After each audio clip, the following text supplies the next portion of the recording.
नमस्कार साथियों, कैसे हैं आप सभी। आशा करता हूं कि आप स्वस्थ होंगे, सुखी होंगे और प्रसन्न होंगे। इस अष्टावक्र गीता में आपका स्वागत है। हम यहाँ पे समझते हैं कि किस प्रकार से ज्ञान, बोध, मोक्ष, मुक्ति और इस संसारिक जीवन में जी रहे व्यक्ति का हर एक समय किसी न किसी चुनौती का सामना करना पड़ता है और उसका जीवन अन्य प्रकार की विविधताओं से इस प्रकार से भरा हुआ है कि उसका मन सदैव विचलित रहता है। और उसका मन जो विचलित होने का प्रमुख कारण है वो उसकी है वासना, उसकी कामना और उसकी इच्छा। तो इस पे हम कैसे काबू पाएं, इससे हम कैसे निजात पाएं, हमारी कैसी प्रवृत्ति हो, हमारी मन की स्थिति कैसी हो, ताकि हम इन सब चीज़ों को समझ सकें और अपने बोध के माध्यम से इन सब से जो है बच सके और अपने आप को संयमित रखते हुए इस जीवन के यात्रा में चलते हुए हमें किसी प्रकार की भी ऐसी दुर्घटना, ऐसा कष्ट न झेलना पड़े जिससे आप बेचैन होकर कुछ ऐसा कर लें जिससे आपको और आपके द्वारा किए हुए काम से किसी दूसरे को भी कष्ट पहुँचे या नुकसान हो। तो उसी बात को अष्टावक्र ने राजा जनक को समझाया। राजा जनक इसी सांसारिक जीवन में रहते हुए राजा थे, लेकिन अष्टावक्र ने ऐसा ज्ञान दिया कि उनकी जो है आंखें खुल गई और उसके पश्चात उन्होंने जो है इसी सांसारिक जीवन में रहते हुए सन्यासी के रूप में, एक वैरागी के रूप में जीवन को जो है बिताया और जो है उन्होंने ये प्रमाणित किया कि आपको सन्यासी रहकर कहीं जाने की आवश्यकता नहीं है। लोग कहते हैं सन्यासी बनना है तो आपको घर छोड़ना है, जंगल जाना है, अलग अलग तरीके के जो है चीज़ें होती है संसार में और उसी को लोग पालन करते हैं, जो कि एक तरीके से मूर्खता और बेकार की बातें हैं। आप इसी संसारिक जीवन में रहकर वो सन्यासी और वैरागी की स्थिति प्राप्त कर सकते हैं। तो आइए समझते हैं और जानने का प्रयास करते हैं कि उस स्थिति को हम कैसे प्राप्त कर सकते हैं। तो स्फुरतो अनंत रूपेण प्रकृतिम चाना चाना पश्यता क्वा बंधा क्वा चावा मोक्ष क्वा हर्ष क्वा विषादता।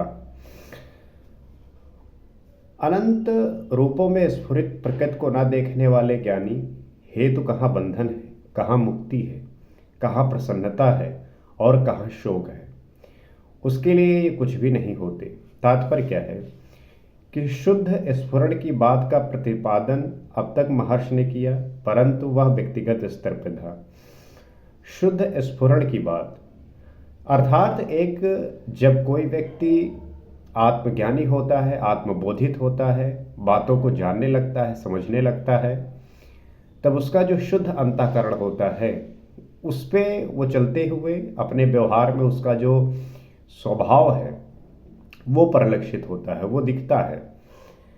तो अब इस बात को समझते हुए महर्षि जो है जो इसका प्रतिपादन किया वो व्यक्तिगत स्तर पर था। अब इस अनुभूति का विस्तार पूर्वक वो चर्चा कर रहे हैं। वो कह रहे हैं कि जिस शुद्ध स्फुरण का अनुभव पहले मैं इस सीमित स्तर पर किया था, अब वो विस्तारित हो गया है। किस प्रकार से? पहले वो अनुभव शांत था, अब वो अनंत हो गया है। इसमें आप फर्क समझिए कि शांत और अनंत में फर्क क्या है। कि जब आप इस अवस्था को प्राप्त होते हैं तो पहली स्थिति में आपको शांति मिलती है, और शांति मैंने कई सारे एपिसोड में जिक्र किया है कि किस प्रकार से मिल सकती है। तो आपको अपनी सारी इच्छा, कामना, वासनाओं से मुक्ति प्राप्त करनी होगी, उससे रहित होना पड़ेगा, तब आपको शांति मिलेगी। और इसके बाद जो है आप हो जाएंगे अनंत, अर्थात आपका सीधा कनेक्शन उस परम ब्रह्म परमात्मा से होगा जो आपको ब्रह्मांड के कनेक्शन कराएगा। ब्रह्मांड से आपका जो है साक्षात्कार होगा, अर्थात आप में ब्रह्मांड और आप जो है ब्रह्मांड में, अर्थात आप पूरे ब्रह्मांड की अनुभूति कर पाएंगे। तो अनंत स्फुरण अर्थात आपकी जो पहुंच है, आप जो महसूस करेंगे वो अनंत महसूस करेंगे, असीमित, जिसकी कोई सीमा होगी ही नहीं। तो अनुभव जब हुआ तो जो प्रकृति पहले दिखाई देती थी वो अदृश्य हो गई। प्रकृति का अर्थ यहाँ माया के रूप में लेना उचित रहेगा। अर्थात अनुभव जब हुआ तो प्रकृति पहले दिखाई देती थी, अब अदृश्य हो गई। ये अनुभव होने के पश्चात होता क्या है कि जो प्रकृति है, अर्थात जो सांसारिक जीवन आप जी रहे होते हैं, जो आप सामने देख रहे होते हैं, और आपको लगता है कि यही दुनिया है, इसी का उपभोग करना है, इसी का भोग करना है, इसी में रह के जो है जीवन यापन करना है। परंतु जब आपको ये अनुभव होता है तो ये अदृश्य हो जाता है, ये खत्म हो जाता है। प्रकृति का ये अर्थ यहाँ माया के रूप में लेना उचित होगा। अर्थात यही है कि जो ये प्रकृति है यही माया है, और जो ये संसार है यही माया है। तो इसको रूप में लेना उचित रहेगा। यहाँ सांख्य दर्शन में प्रतिपादित वो प्रकृति नहीं है।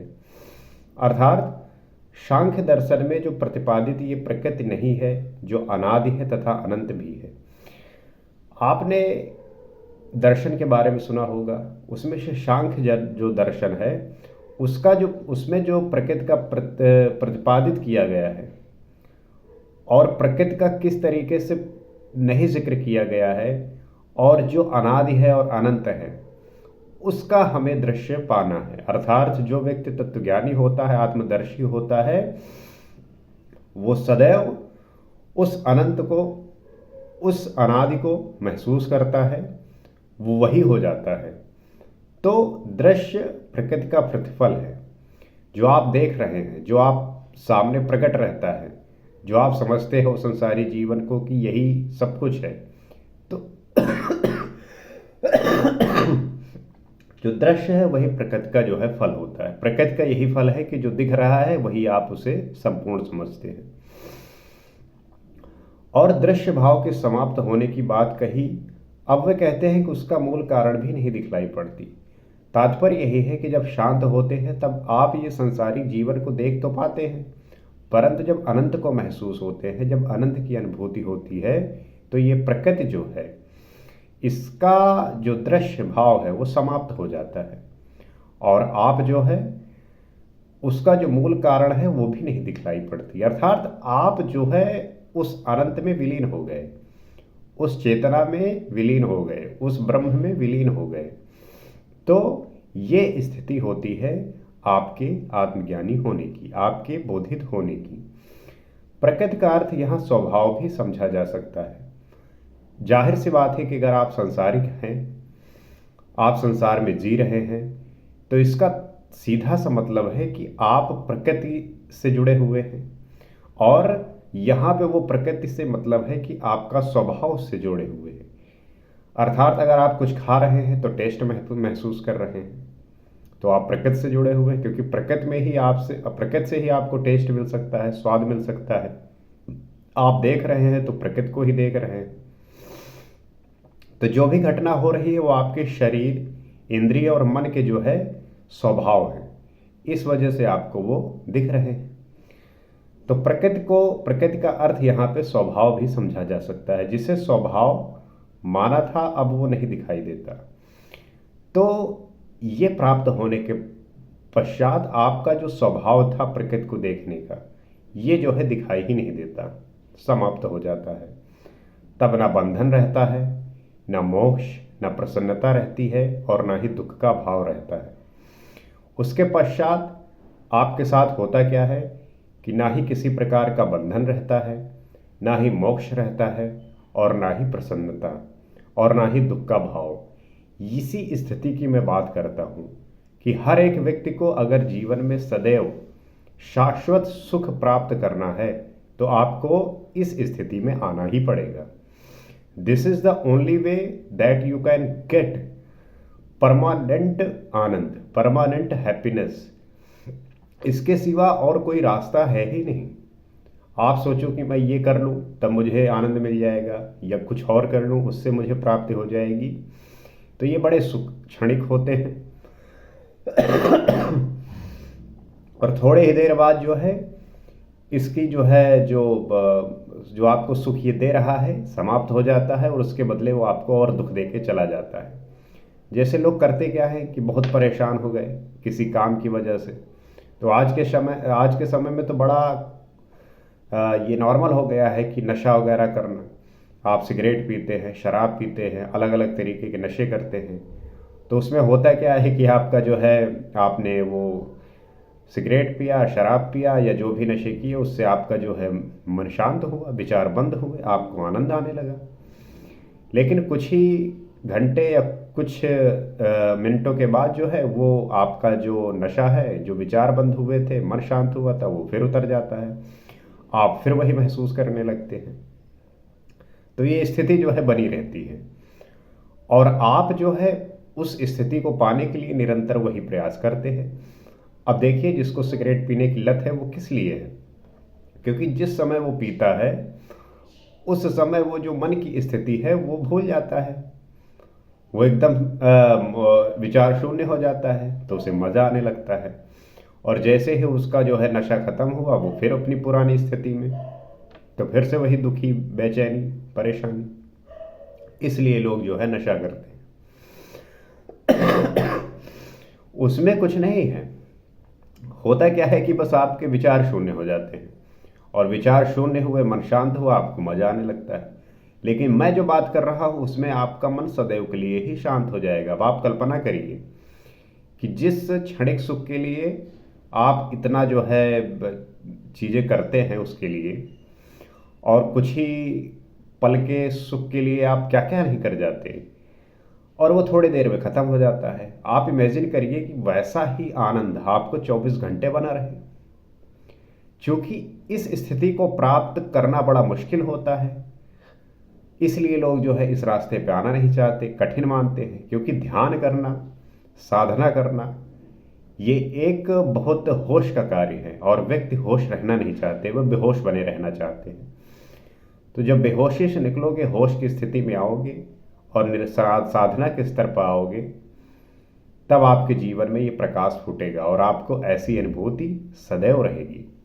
ये स्थिति है एक परमानंद की, एक संत की, जो आपने पढ़ा होगा बहुत ऐसे संतों के बारे में, वो उसी स्थिति में थे, और मैं उसी स्थिति की बात करता हूँ। और सभी को आह्वान करता हूँ कि आप आइए और जुड़िए, तब जो है हम बनाएंगे इस राष्ट्र को एक महान राष्ट्र। तो तब सभी विवाद मिट जाते हैं। जब वो स्थिति प्राप्त होती है तो किसी प्रकार का विवाद रहता ही नहीं, और जब विवाद मिट जाता है तब स्वभाव के पीछे दिखलाई पड़ता है अपना स्वभाव। जब प्रकृति नहीं दिखाई देती तो दिखाई देता है परमात्मा। जाहिर सी बात है कि प्रकृति समाप्त, तो आपका जो कनेक्शन है वो परमात्मा से होगा, तो वही दिखलाई देगा। और जब उस परमात्मा के दर्शन हो गए तो ना बंधन रहता है, न मोक्ष, न हर्ष, न विषाद। उस परम ब्रह्म परमात्मा के दर्शन होने के बाद किसी भी प्रकार की कामना बचती ही नहीं।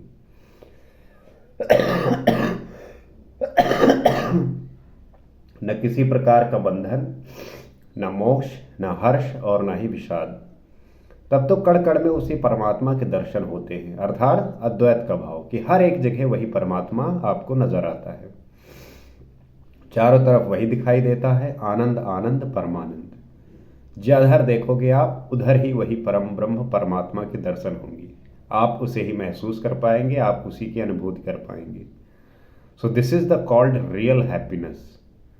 ये है असली आनंद, ये है रियल आनंद, जिसकी कल्पना को लेकर मैं आपके सामने उपलब्ध होता हूं और इन विचारों को प्रस्तुत करता हूं, ताकि आप जिस रास्ते पे हैं वहां से निकलकर इस रास्ते पे आएं, और जिस आनंद की आप कल्पना करते हैं, मैं वो आपको 24 घंटे प्रदान करने की बात कर रहा हूं।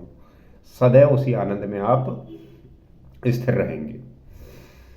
तो आइए मिलकर हम इस बात को समझते हैं, और आपस में इस बात को उन व्यक्तियों के साथ भी साझा करते हैं जो इन बातों से अपरिचित हैं, जिन्हें इस बात का ध्यान नहीं है।